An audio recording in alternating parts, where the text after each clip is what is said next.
Okay, ladies and gentlemen, at this time I'd like to call the meeting to order. Before we actually begin the business of the meeting, I'd ask that you please stand. And I'm going to ask, because he's in the front row, Fire Chief Jeff Harrell to lead us in the Pledge of Allegiance. Chief? I pledge allegiance to the flag of the United States of America and to the republic for which it stands, one nation, under God, indivisible, with liberty and justice for all. I ask Councilman Levy to please lead us in prayer. Councilman? Let us pray. Go before us, O Lord, we beseech thee, in all our doings with thy gracious inspiration. Suffer us not to disturb the order of justice. Let not ignorance draw us into devious paths, nor partiality sway our minds. Neither let respect of riches or persons pervert our judgment. Inasmuch as we are gathered together in thy name, so may we in all things hold fast to justice tempered by pity, that so in this life our judgment may be in no way in variance with thee, and in the life to come we may obtain through an everlasting reward for deeds well done. Amen. Amen. Thank you, Councilman. Will the clerk please call the roll?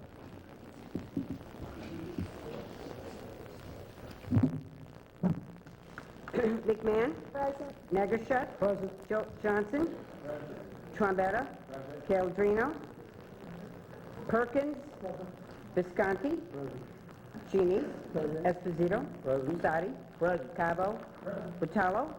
Diggs. Teicholz. Arconti. Curran. Knapp. Levy. Riley. Seabury. Stanley. Let the record reflect that Mr. Seabury is currently out of state. Mr. Calandrino is tending to a family emergency. There being 19 present and 2 absent. First 30 minutes of each council meeting are reserved for public speaking. I'd ask that any member of the public that wishes to address the council do so about an item that is specifically on the agenda, and you must be a resident and or taxpayer of the city of Danbury to address the council. With that, is there any member of the public that wishes to address the council this evening? Mrs. Waller? And then Mrs. Mitchell? And then Dennis next.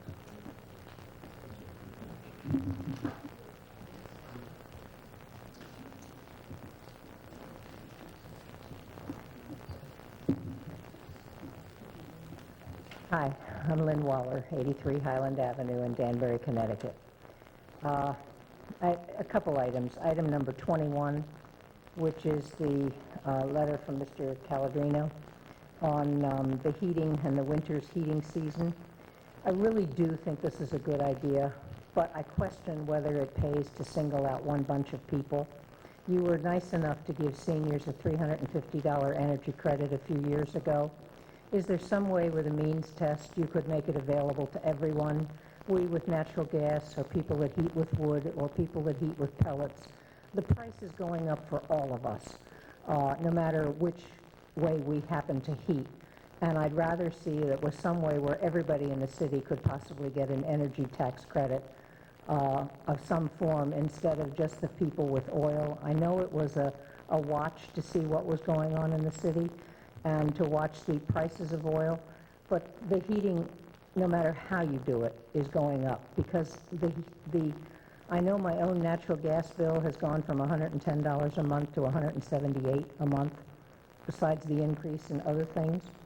The senior value added experience, I'm really glad to see that you were able to get something from the state on that and that it isn't all going to be on the city. I think it's a wonderful program that you started, and I'm glad to see that the state is kicking in some towards the organizational portion of that. And I wanted to take a moment to thank 311. I called just before Memorial Day. I noticed that there was a dead tree in the Highland Avenue Park. And I was really concerned because after one of the storms, a lot of branches had fallen. And I was afraid over Memorial Day that a lot of people would be in the park and be hurt by falling branches if there were more storms. I called about 12:30, 12:45, and by 2 o'clock, the department that was there, the tree department, was there cleaning up the mess. Couldn't have worked better. I appreciate your putting in 311, And I just wanted to thank the tree department as well as 311, because boy did they act quickly. And then the following Monday they came back and took down the whole dead tree. And it's nice to see the Highland Avenue Park under your tutelage. There's a lot of people using it all year long. It's really nice. Thank you. Mrs. Waller. Mrs. Mitchell?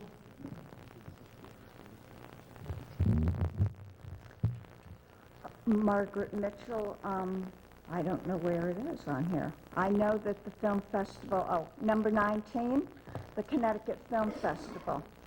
I think that the film festival was positive. It appeared to work out well, but I have a concern about doing things like this to revitalize downtown. I think it's very important that we get an infrastructure going, and I think it's very important that sometime we address the Main Street flooding, even though it's a terribly expensive thing. It's very easy to go ahead and spend $75,000 here, $75,000 there, and feel that you're enriching downtown, which you are, but let's have a balance and let's get some of the infrastructure problems solved too. Thank you. Ms. Mitchell?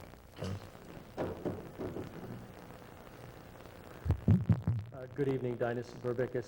I'm not a resident, but I am a taxpayer of the city of Danbury. I'm here regarding item number 30, which is a proposed sanitary sewer extension for lots or property located on at 7 and 9 Zinn Road.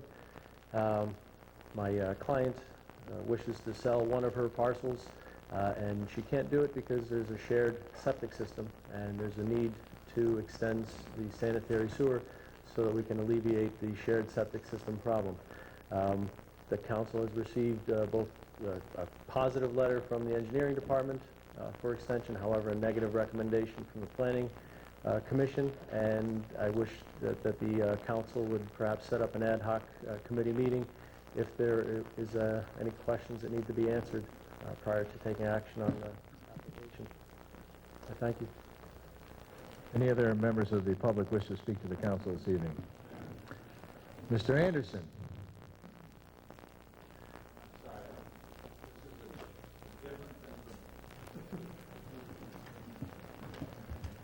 I'd like to speak, if I could, as just a resident. My name is Wade Anderson, and I live at 57 Old Lantern Road, and my wife works in the Osborne Street School.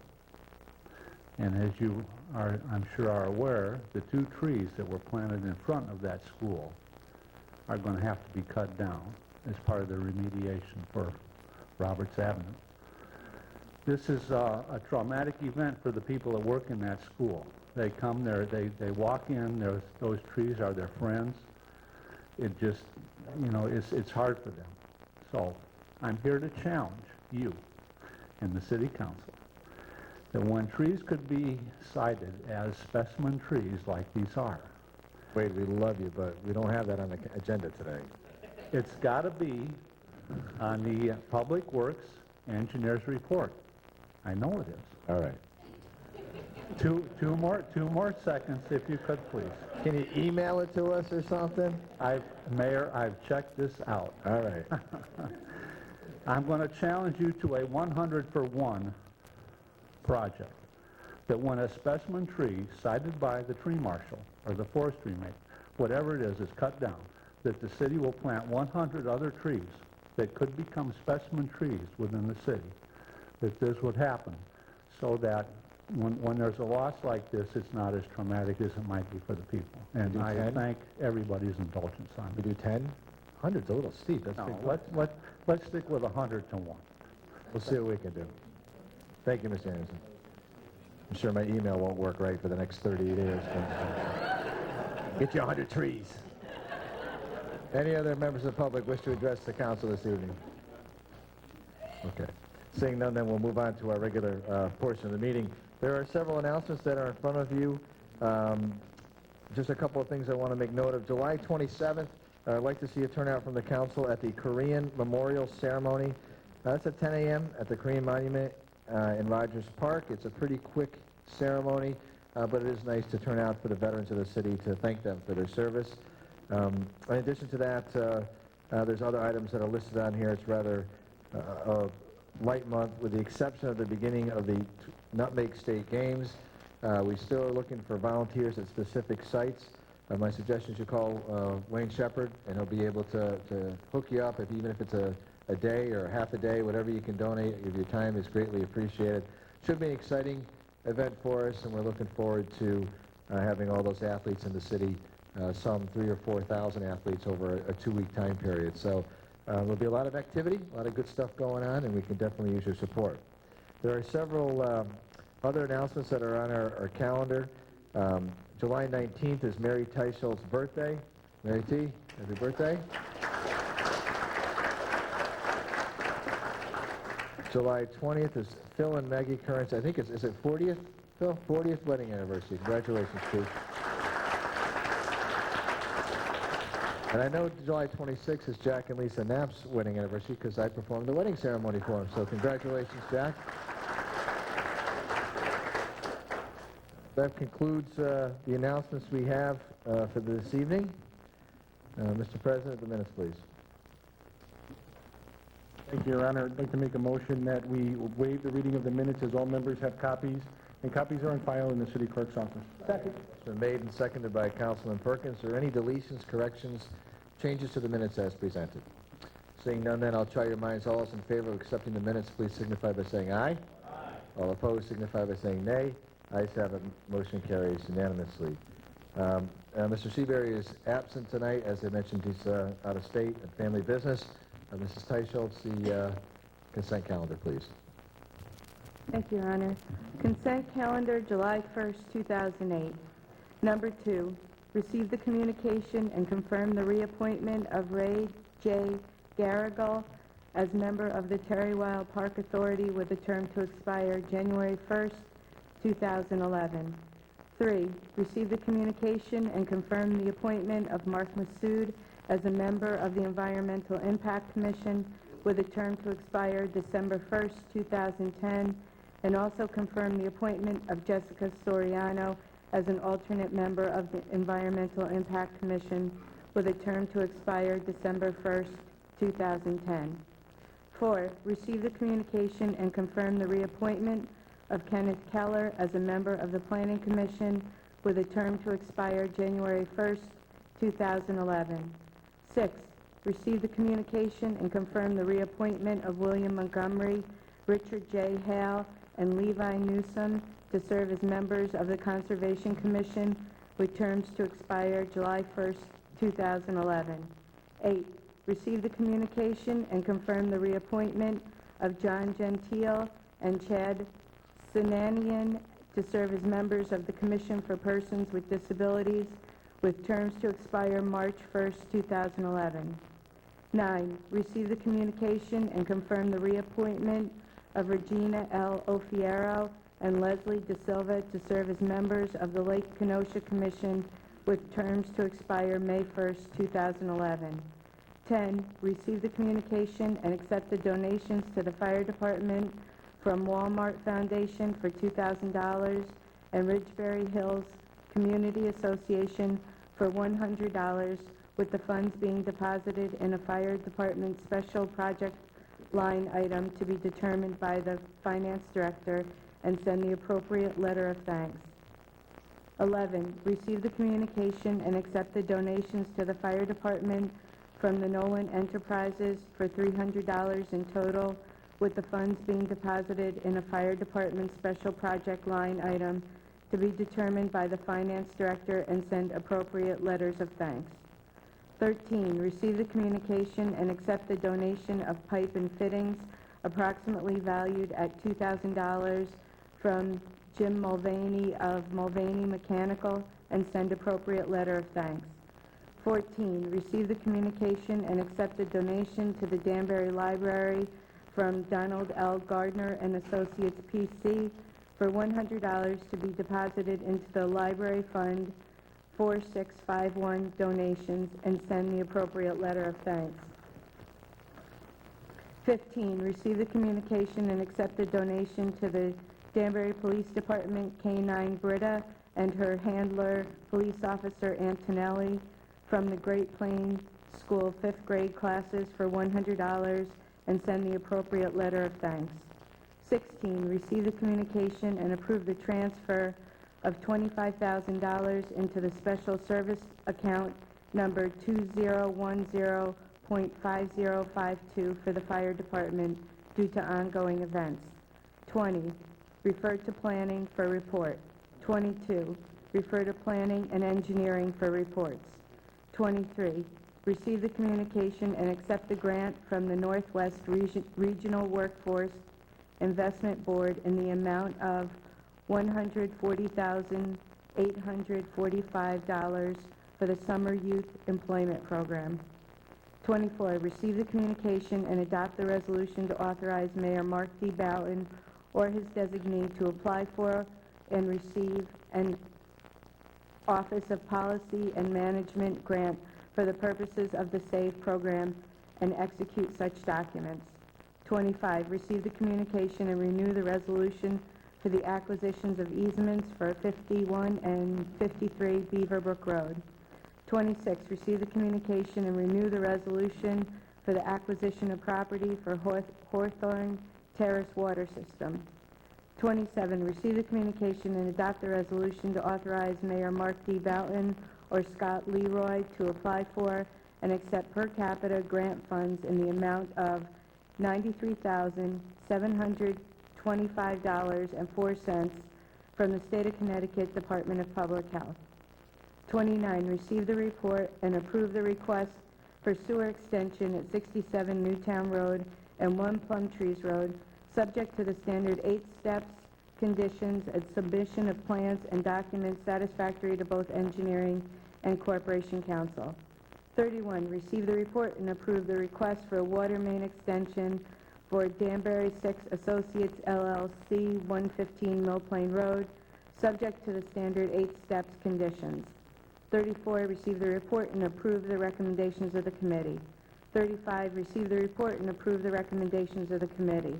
36, receive the report and approve the recommendations of the committee. 37, receive the report and approve the recommendations of the committee. 38, receive the report and approve the recommendations of the committee. 39, receive the report and approve the recommendations of the committee. 40, receive the report and approve the recommendations of the committee. 41, receive the report of the Committee of the Whole. 42, receive the report and approve the recommendations of the committee. 43, receive the report and refer to a public hearing. 44, receive the report and approve the recommendations of the committee. Thank you, Mrs. Teicholz. What's your pleasure, council? Mr. Cavill. Your Honor, I'd like to make a motion that we approve the consent calendar as presented. Second. Motion made and seconded by Councilman Negashevs. Any discussion on the changes to the consent calendar as presented?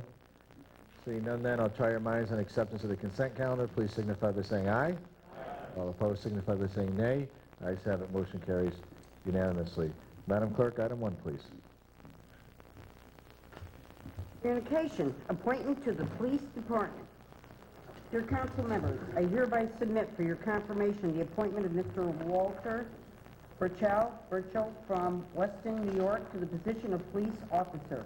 Mr. Burchell previously worked for the New York City Police Department in the Brooklyn South Precinct for 20 years, where he was a member of the SWAT.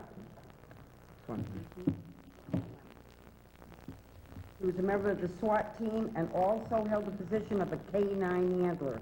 He is certified as an EMT, basic, as well as in bionuclear training, dignitary protection, undercover vice, narcotics, and motorcycle highway patrol, and scuba.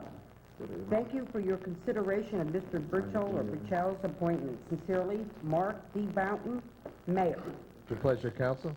Councilman Stanley. Thank you, Your Honor. Tonight I'd like to make a motion to confirm the appointment of Mr. Walter Burchell from Westtown, New York to the position of police officer in the city of Danbury. Motion's been made and seconded by Mr. Perkins. Any discussion about Mr. Burchell's appointment? Seeing none, then I'll try your minds. All those in favor of his appointment signify by saying aye. Aye. Opposed signify by saying nay. Ayes have it. Motion carries unanimously. Mr. Burchell, congratulations.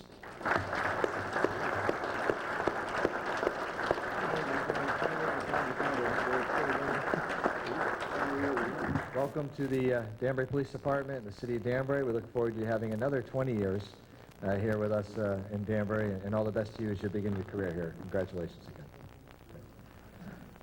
Items 2 through 4 were on consent. Madam Clerk, item 5, please.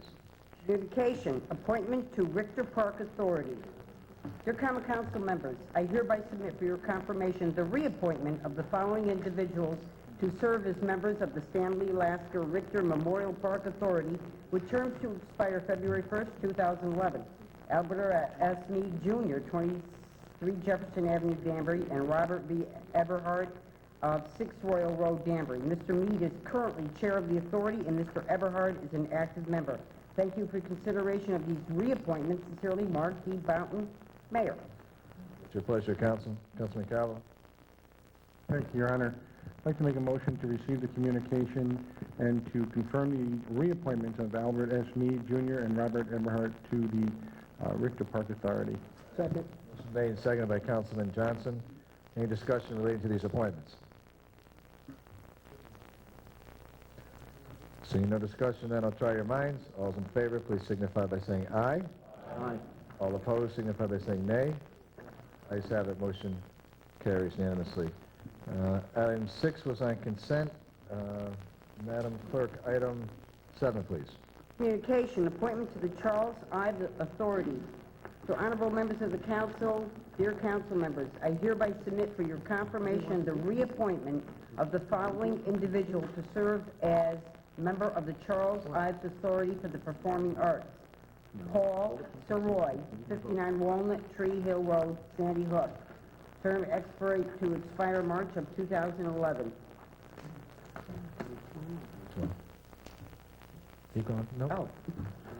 Okay. I also submit for your confirmation the reappointment of the following individual to serve as an alternate member of the Charles Ives Authority for the Performing Arts. Gina Ann Marcus of 22 East King Street, Danbury, term to expire March 1st, 2011. And I also submit for your confirmation the reappointment of the following individual nominated by President James Schmatter of Western Connecticut State University to serve as a member of the Charles Ives Authority for the Performing Arts.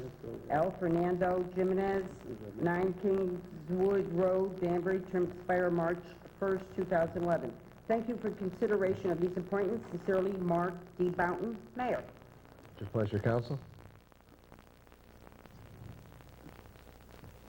Okay, I'll ask again. What's your pleasure, Council? Councilman Calvo. Thank you, Your Honor. I'd like to make a motion at this time that we receive the communication and confirm the appointments of Paul Siros, Gina Ann Marcus, and Fernando Jimenez to the Ives Authority. Second. Motion made and seconded by Councilwoman McMahon. A discussion about these appointments. Mr. Levy? Thank you, Your Honor. I think we have some excellent appointments that you have made here, but one of them who lives in Sandy Hook, and I read back on the previous information and council meeting where there was some questions about putting people on commissions and committees that do not reside in the city of Danbury, nor do they own property in the city of Danbury. I wonder if we could, my colleagues on the council would indulge me in dividing this question so that I may cast my negative vote for an out-of-towner.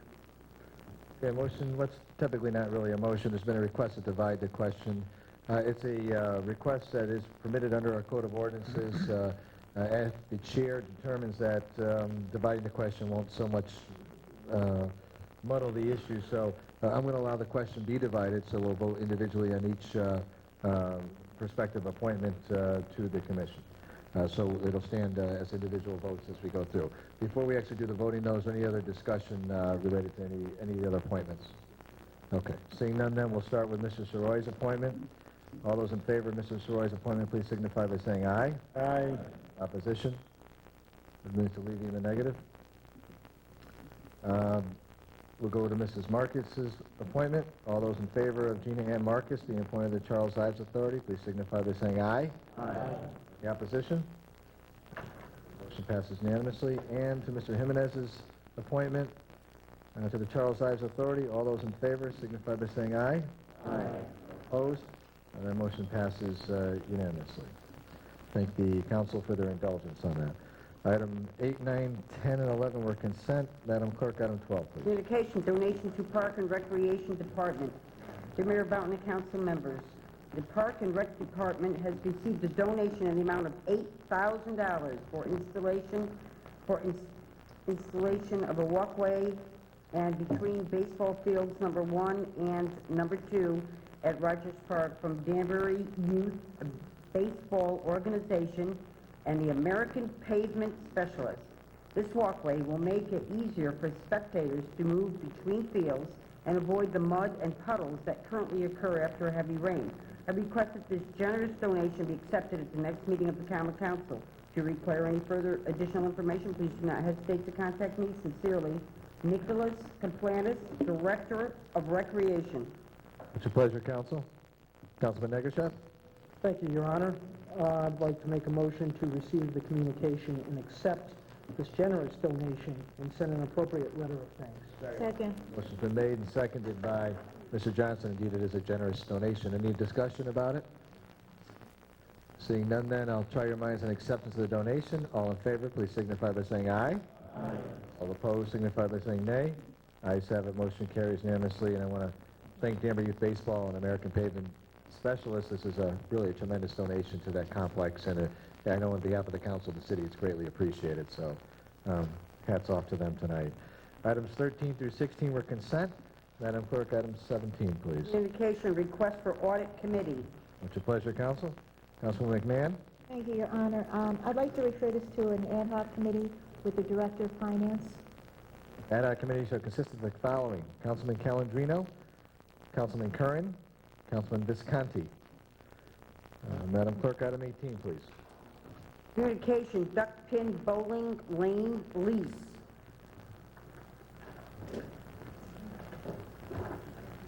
Dear Mayor Boughton and council members, please find enclosed a letter from attorney Aaron G. Bowman, who represents Gerard Tricola, the current tenant at the Danbury Duck Pin Bowling Lanes at Headers Park.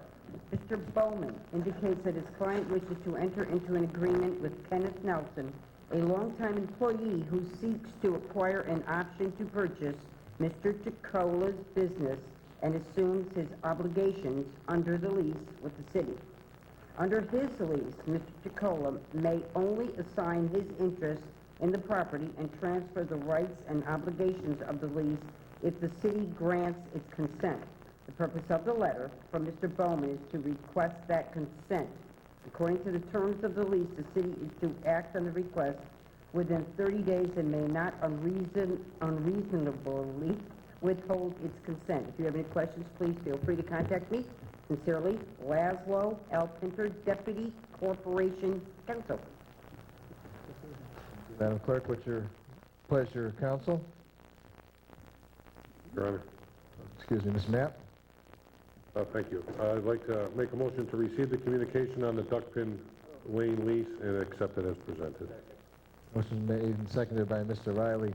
Any discussion related to the Duckpin Bowling Lanes lease? Mr. Sadi first.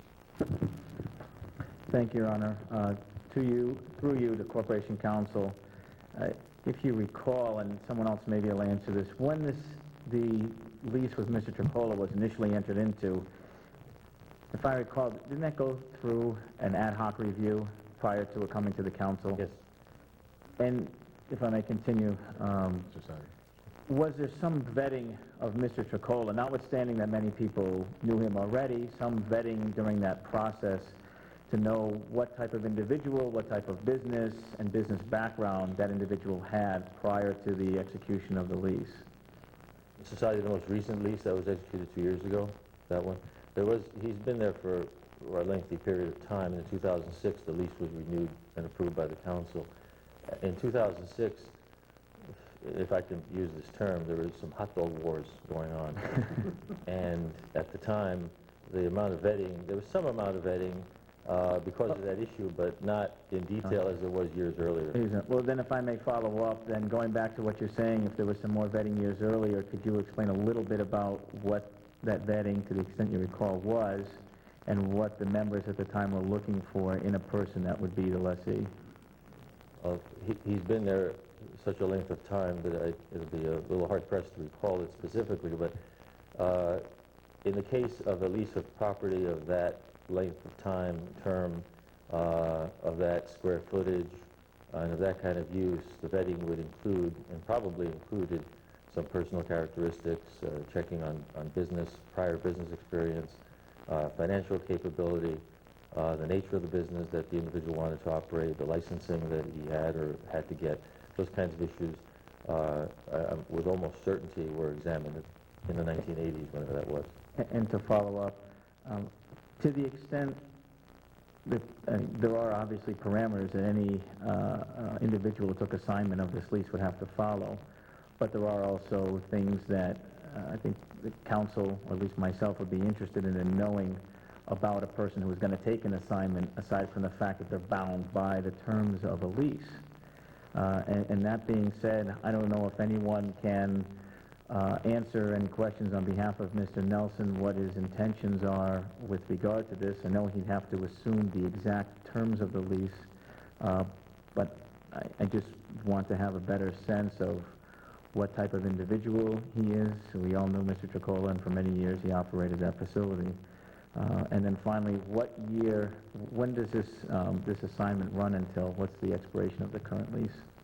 The current lease runs, the lease executed in 2006 runs 3 years from now, so 5 years altogether from 2006, and then another 5-year renewal term after that.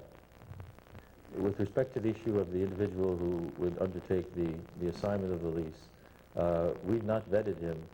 However, the term of the lease permits the assignment. It doesn't say anything about having to vet a candidate.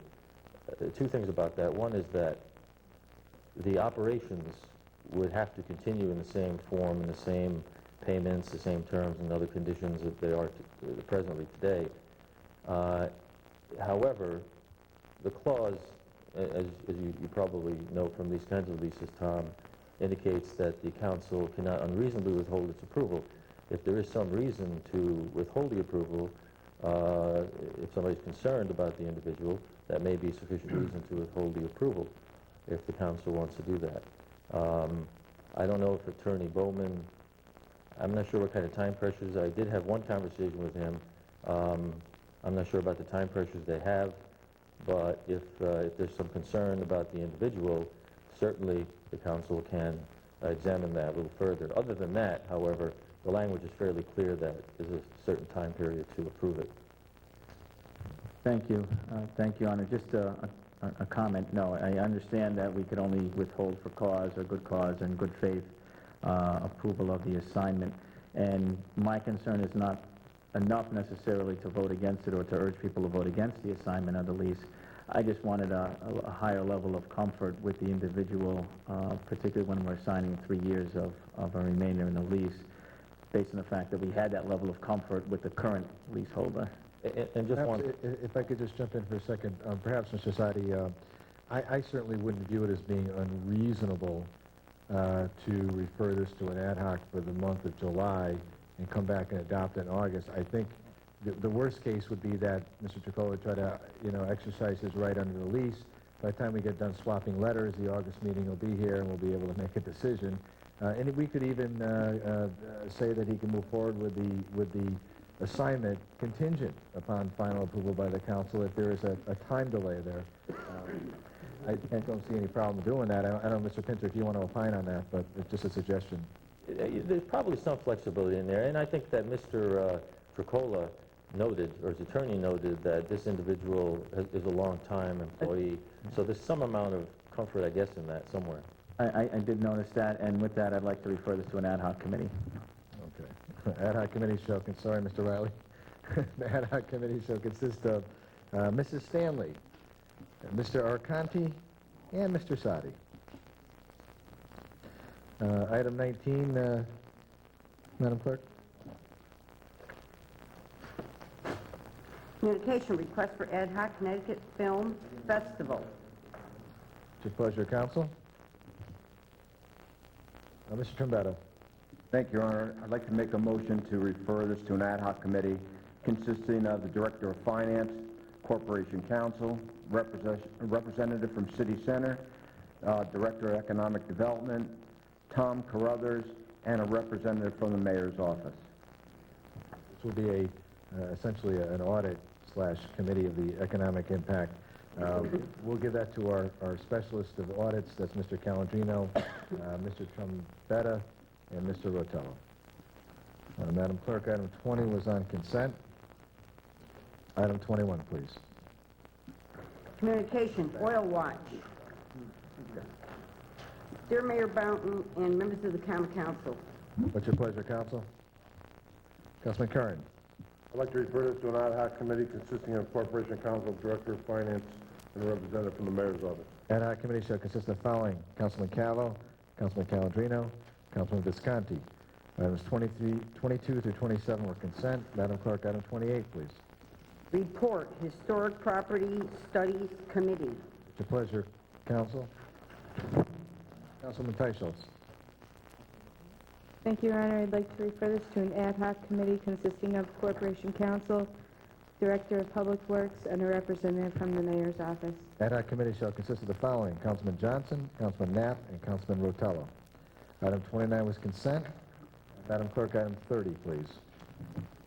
Report, Sewer Extension 7 and 9 Zinn Road.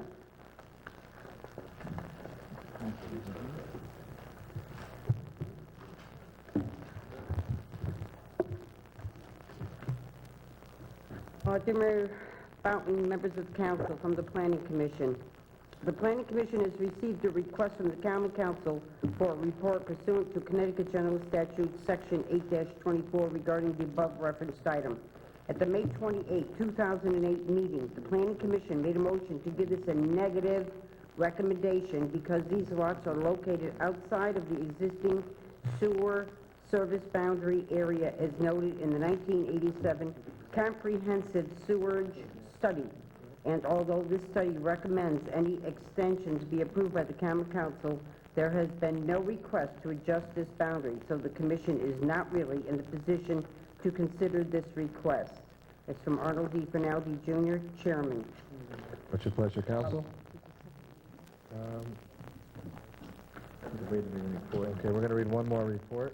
Go ahead, Ms. This is the, for Mayor Boughton and members of the council from the Engineering Department regarding 7 and 9 Zinn Road. At the May 6, 2008 Common Council meeting, the application for sanitary sewers to serve the above noted properties, tax assessor lots F09020 and F09021, was referred to the Engineering Division of the Public Works Department for a report. Reference item 18 of the meeting minutes. I have discussed this request with the Superintendent of Public Utilities, David M. Day, as both lots had single dwellings, share one septic system, and wish to separate their services. I also investigated the existing septic system with Peter Dunn, the city sanitarian / health inspector. Health Department issues will limit future repairs or replacement of the existing septic system. Also, please note that test holes were performed by the Health Department and it was determined that the area will be considered an area of special concern per Health Department code. These two lots are also within 1 to 200 feet of the watershed land and will require waivers from the Health Department if a new septic system is to be installed. The nearest city sanitary sewer system is located at the intersection of Zinn Road and South Meadow Drive, 150 to 350 plus feet away. The proposal to extend two separate low-pressure services to the existing city sanitary sewer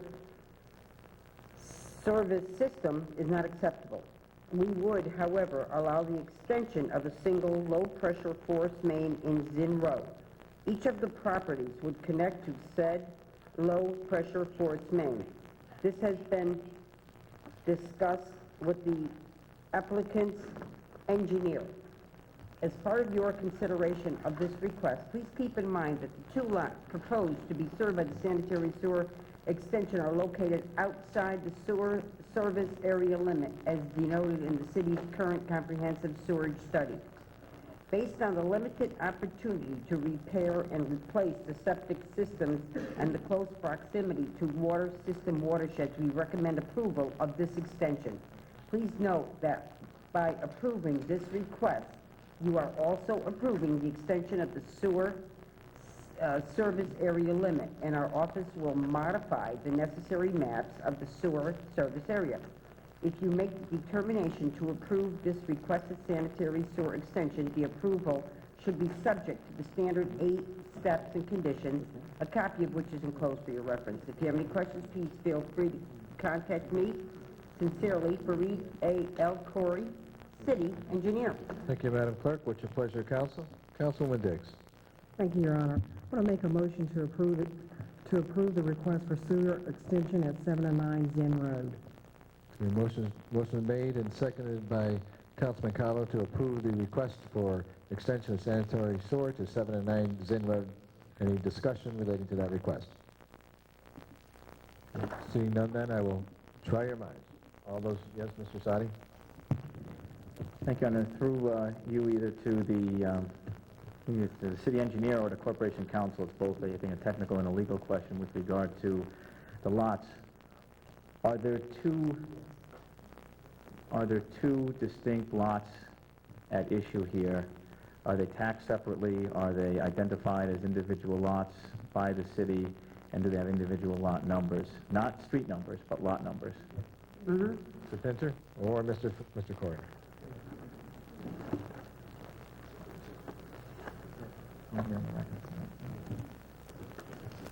There are two separate lots according to the letter as is shown indicated. Now, if I may continue through the chair, would you consider this, even though it's outside of the designated service area, to be a set of very unique circumstances that would not create a precedent for this council if we were to approve this? My concern is a flood of these border requests. I agree. This is a unique situation, and because of limited possibility for a new septic system, and that's why we give a positive recommendation. Just one final follow-up, and also there's a concern of, well, both health and as well as if the owner is put into a position of trying to build another septic system, that could impact the watershed. That's why we allow them to connect to the sewer. The existing septic system is quite far from the sewer, from the watershed, but the new one will be within, I think, 150 feet or 200 feet of the watershed. And one final question. I don't know if this would, maybe not go to Mr. Khoury, but would this in any way, under the current zoning, permit any additional development aside from an individual home on each lot to exist?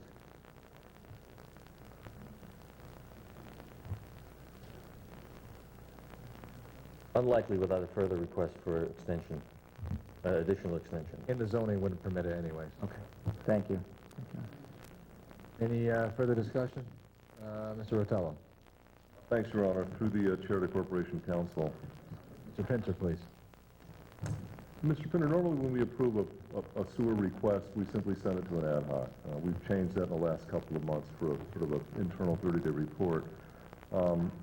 Why are we doing it this way? Why don't we simply send this to an ad hoc? Are we approving something before we approve it? Because ultimately, we've got to wait for the 30-day report to come back and then discuss this issue again next month or whenever the report comes back in a couple of months. Are we, if I may, are we tying our hands a little bit now before we get a report back, or are you comfortable with this? Well, I'm comfortable that the procedure was established by the council.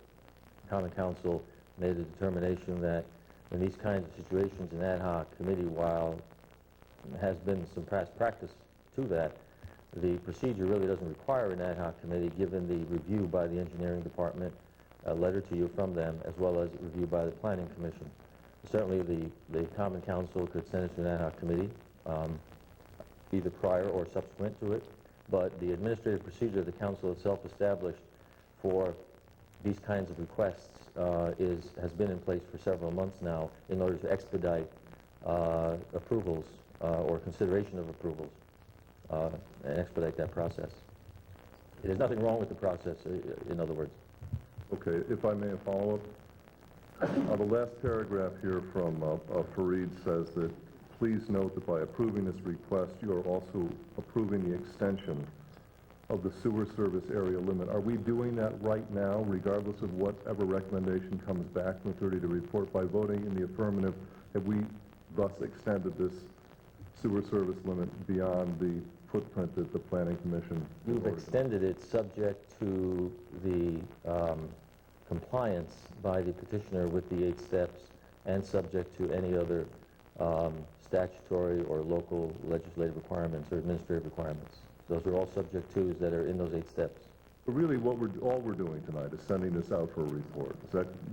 No. You have your report. You're approving the extension subject to the administrative steps that are set forth. Right, but if they were to come back, if they were to find something that they didn't like with that process, and they came back to us and said, we want to beg off on this, we are not approving it now. It's contingent upon those 8 steps, correct? Yes. Thank yes. you. Any other discussions? Mrs. Stanley? Thank you, Your Honor. Just a quick question. Can you explain to me what the sewer service area limit is? Is it out, does that mean that it can't handle? Is it outside of?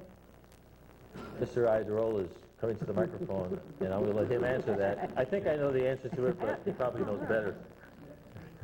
No, go ahead. Well, I'll say one thing about that. According to the Planning Commission's report, the 1987 Comprehensive Plan probably established a parameter where the cost of extension, the time and cost of extending beyond that point would be prohibitive and would be something that's out of the plan that the Commission has established. Mr. Idarola, please. Thank you. The sanitary sewer service area was delineated based on a number of parameters. Some of it were health-related issues. There was a number of septic systems and areas of very poor soil conditions. That was really one of the dominating issues in providing sewer service areas.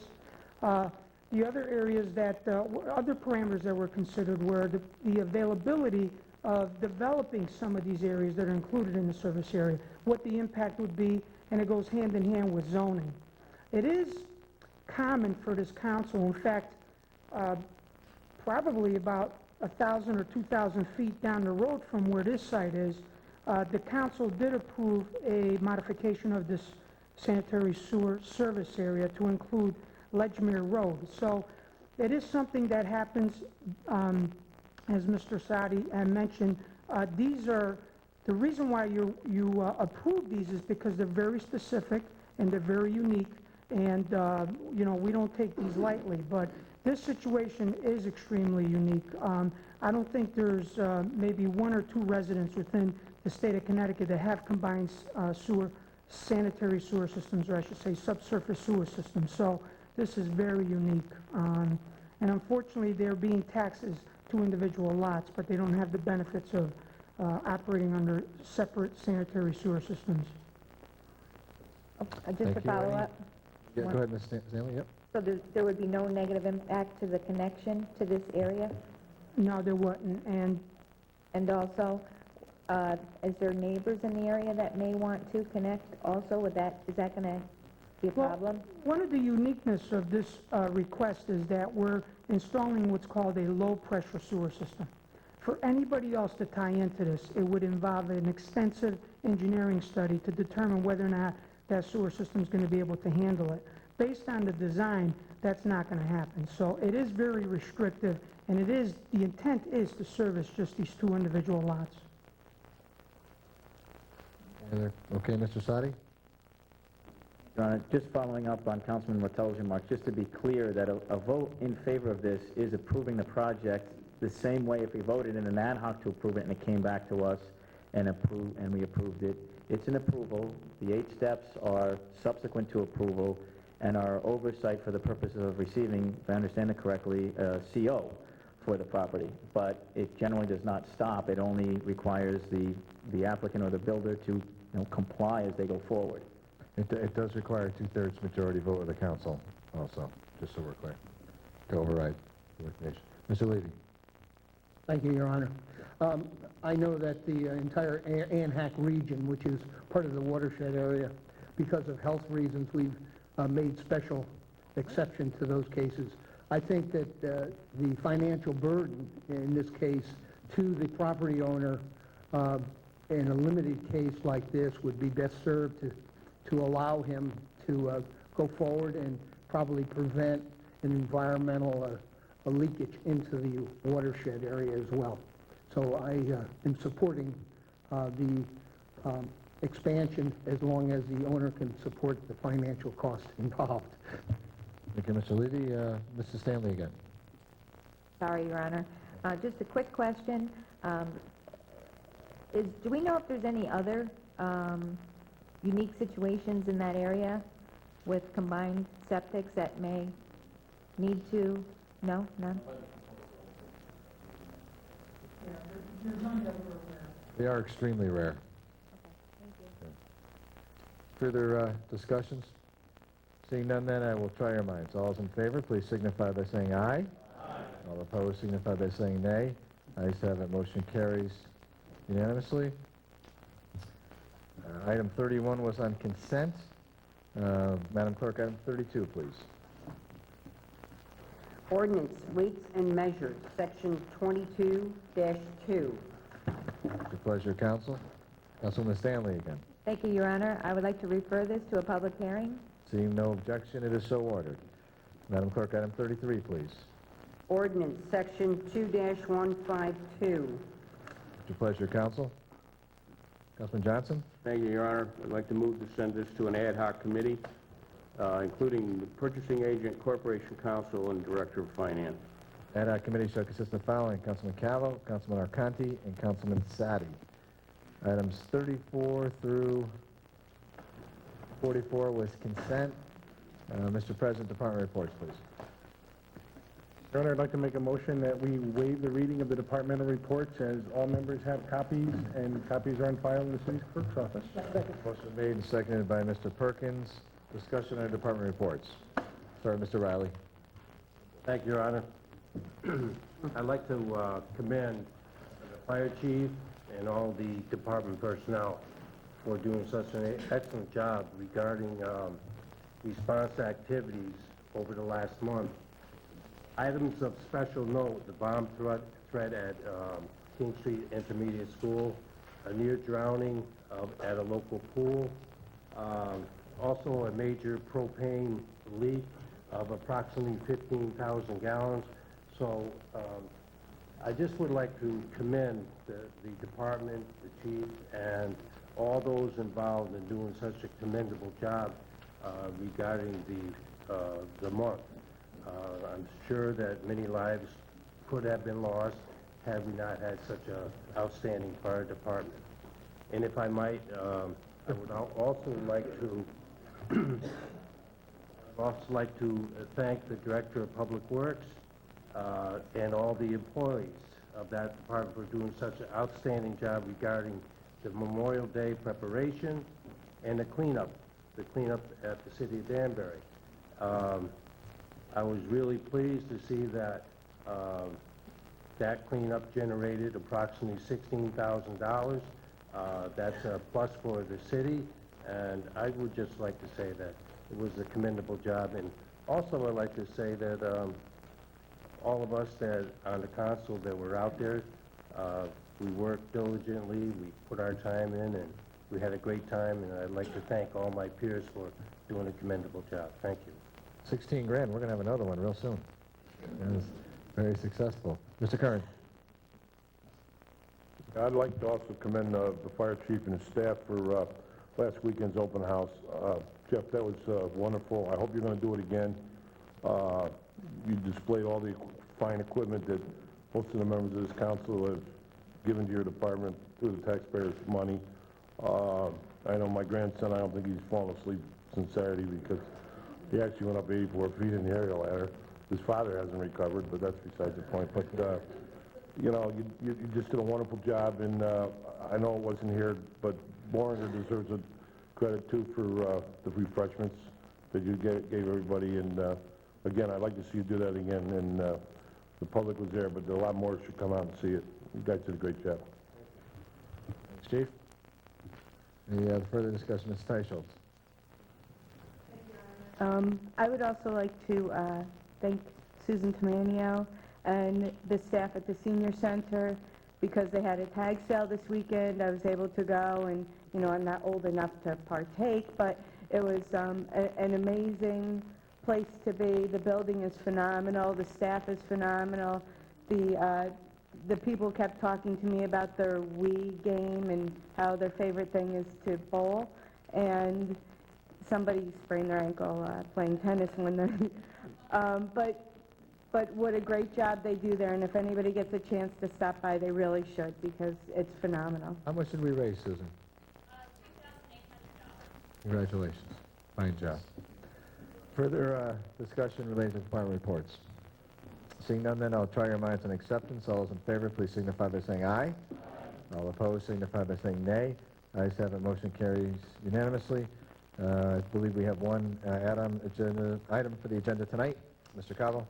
Your Honor, at this time I'd like to add item number 46 to the agenda, DEP consent order, nutrient reduction study. Motion made and seconded by Mr. Johnson to add on the DEP consent order. All in favor signify by saying aye. Aye. Any opposition? Motion carries. Total phosphorus from the wastewater treatment plant discharge to a lower target than the current seasonal permit limit of 1 mg and /L, and to conduct a planning study to determine the alternatives to reduce both nutrient loadings of total nitrogen and total phosphorus from the treatment plant's effluent. The planning study is critical to property reviewing potential permit limits and associated wastewater treatment plant capital and operational upgrade costs for required long-term denitrification needs and phosphorus treatment before final DEP issuance of new WWTP discharge permit limits. The cost of this planning study will be funded by the ordinance appropriating $500,000 for a phosphorus study in the 2008 and 9 capital budget as approved at the June 2008 Common Council meeting. It is requested that the Mayor, Mark D. Boughton, be authorized to execute this consent order on behalf of the City of Danbury with the Commissioner of Environmental Protection. Attached is a resolution for your approval. It is requested this approval be granted at the July 1st, 2008 Common Council meeting in order to meet the studies specified by the Connecticut DEP in the consent order. Sincerely, David M. Day, Superintendent of Public Utilities. It's your pleasure, Council. Councilman Teicholz.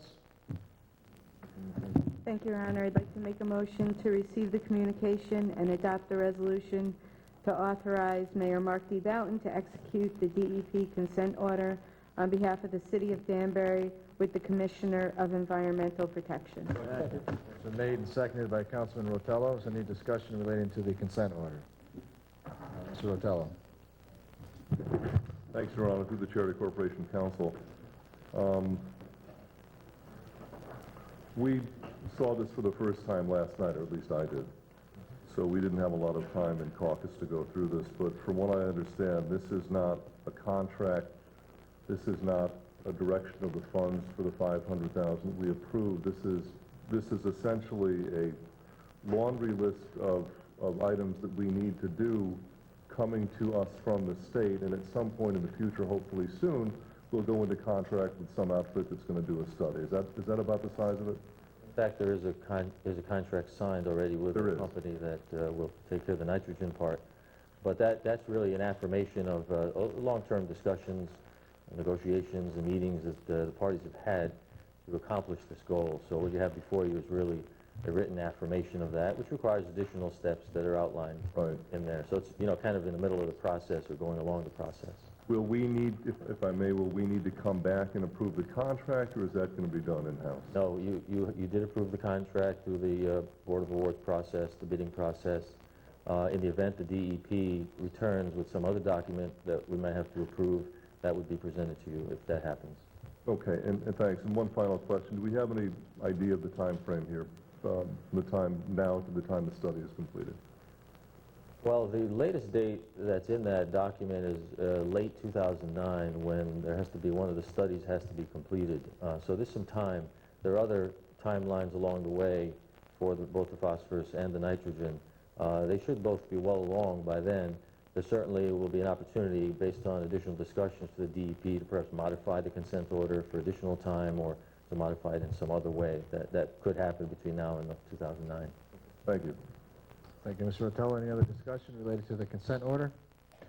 Seeing none, then I'll try your minds. All those in favor, please signify by saying aye. All opposed signify by saying nay. Ayes have it, motion carries unanimously.